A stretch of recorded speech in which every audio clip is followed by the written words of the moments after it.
For today's video natin, sasagutin ko po yung madalas na katanungan nyo kung paano nga ba natin mapapagana yung Unli Data Promo ni Smart, which is yung Unli 5G with NST. Okay, so paano nga ba natin ito mapapagana sa ating mga modem?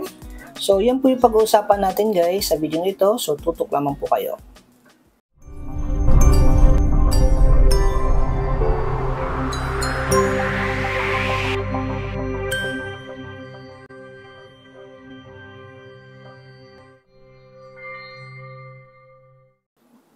Okay guys, so para mapagana natin guys yung Unli 5G with NST promo ni Smart, una, kung inyong modem po ay ibang network, kung galing po yan sa ibang network, gaya nito D2, Globe, dapat po siya ay open line. And then yung second factor natin, dapat po yung ating modem ay may kakayahan po makapag-change IMEI. Okay, so ano nga ba yung IMEI? So bawat modem po kasi may mga unique IMEI po yan, ano? So, yung IMEI po ng ating mga modem ay iba po sa IMEI ng ating mga smartphone. So, kung mapapansin nyo guys, kung makakapag-register po kayo ng Unli 5G with NST, pakita ko lang po muna, no?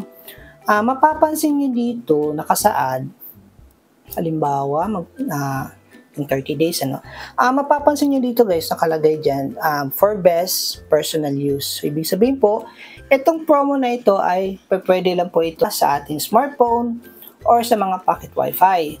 So, ito po, once na nilagay niyo sa modem, now, hindi pa po nakapag-change IMEI, hindi po talaga siya gagana. Kasi unang-una po, madedetect niya yung IMEI ng inyong modem at kung hindi po ito pang smartphone, hindi po siya gagana. So, ang gagawin natin dyan guys, dapat yung inyong mga modem may kakayahan makapag-change IMEI maliban sa open line na para papalitan po natin yung IMEI ng ating modem na gamit ang pang smartphone. Okay?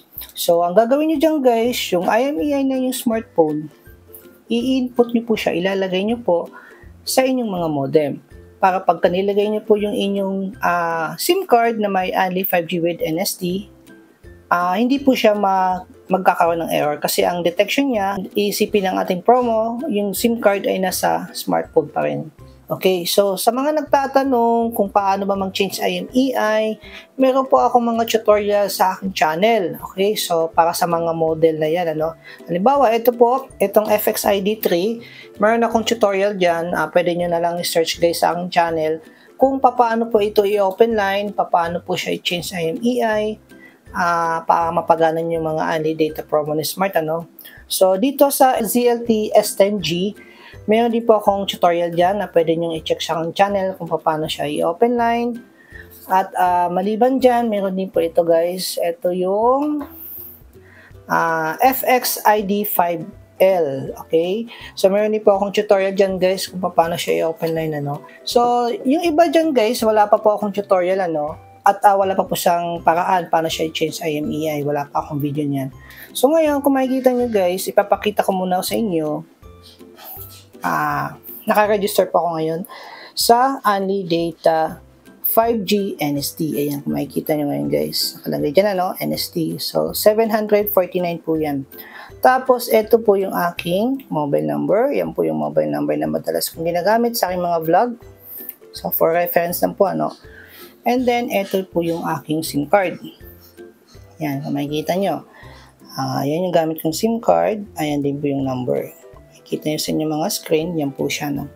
So, guys, ito itatry ko ngayon. Dito sa modem, ano. Itong dito na 5G ang gagamitin ko. Kasi open line po ito. At may kakayahan na makapag-change IMEI. Ito po yung model na Unilink 200. Okay, so ikakabit ko siya dito guys at titignan natin kung gagana talaga siya, ano.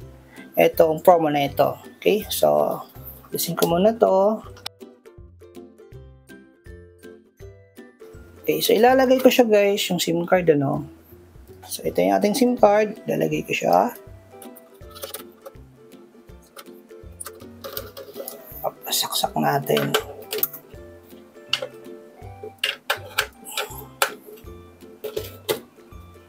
Okay, so anyway guys, yung gamit yung connection dito ay wired.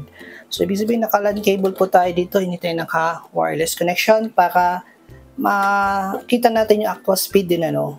Kasi kung wireless, minsan may intermittent. So dito ginawa ko is wired siya para ma-testing natin. So ayan guys, nakakabit na siya. So antayin na lang natin guys ano. Kasi open line na po ito. So madedetect niya talaga yung SIM card ko na talk and text dito ano. So antayin lang natin guys matapos yung kanyang initialize.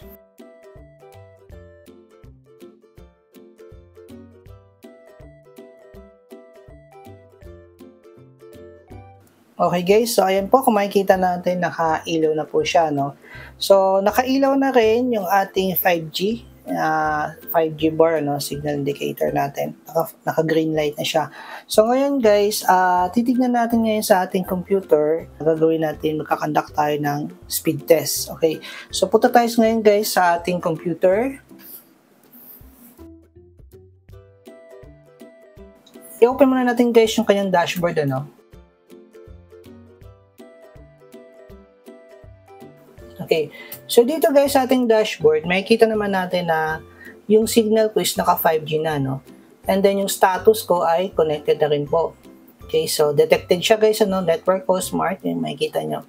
Tapos yung technology ko, yung connection ko guys, nakalagay dyan, NR5G NSA, so naka 5G talaga siya. Okay, tapos naka-change na rin po yung IMEI ko dito, yung kung makikita nyo, naka-change po yan. Tapos yung mobile number na gamit natin, yung kanina pinakita ko, of course, ayun po yun, ano. Kung napansin nyo po, yung gamit ko kaninang mobile number, no, na pinakita ko sa screen. Okay, so yun po yung number na yan. So ngayon guys, detected siya. Magta-try tayo ngayon mag-speed test. Okay, so try ko muna siya sa Google Speed Test guys.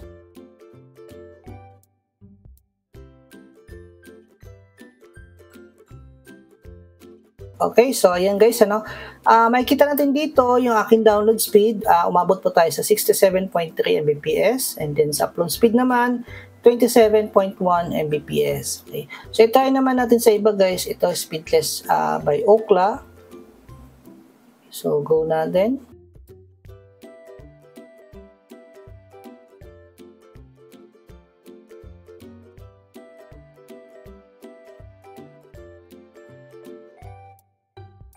Okay, so dito naman sa Ookla, nakakuha tayo ng 70.84 Mbps para sa download speed. Sa kanyang upload speed naman, umabot tayo ng 27.46 Mbps. Okay, so i-back lang natin, mag-try tayo ng iba pa. So dito sa my fast.com by Netflix. Okay.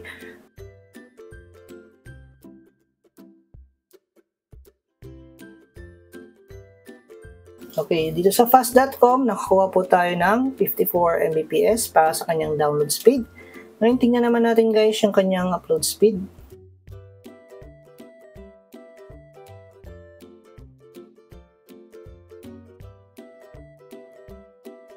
Okay guys, so dito sa kanyang upload speed, nakakuha po tayo ng 22 Mbps.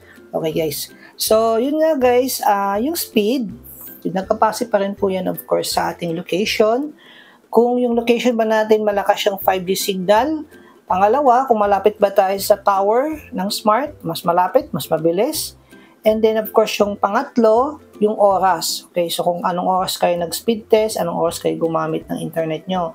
So kung peak hours yan, halimbawa hapon ng gabi, yan marami mong gumagamit. Siyempre expect natin mas pabagal siya kasi peak hours po yan. Kung halimbawa naman gumamit kayo ng madaling araw, umaga, yan, mabibilis po yan, ano? Hindi siya peak hours. So, depende yan guys, yan yung mga factors na babasihan din natin. So, yan guys, na-confirm natin yung ating Only 5G with NSD. Itong promo na to ni Smart. Ayan, kung makikita nyo, gumagana po siya, no? Sa ating modem ngayon, working siya, basta yung inyong modem ay nakapag-change IMEI na po. So, yun lang guys, yung video natin sa araw na to. And please don't forget po to click the like button and subscribe po sa aming YouTube channel para lagi po kayong updated sa mga upcoming videos po namin. Thank you po for watching.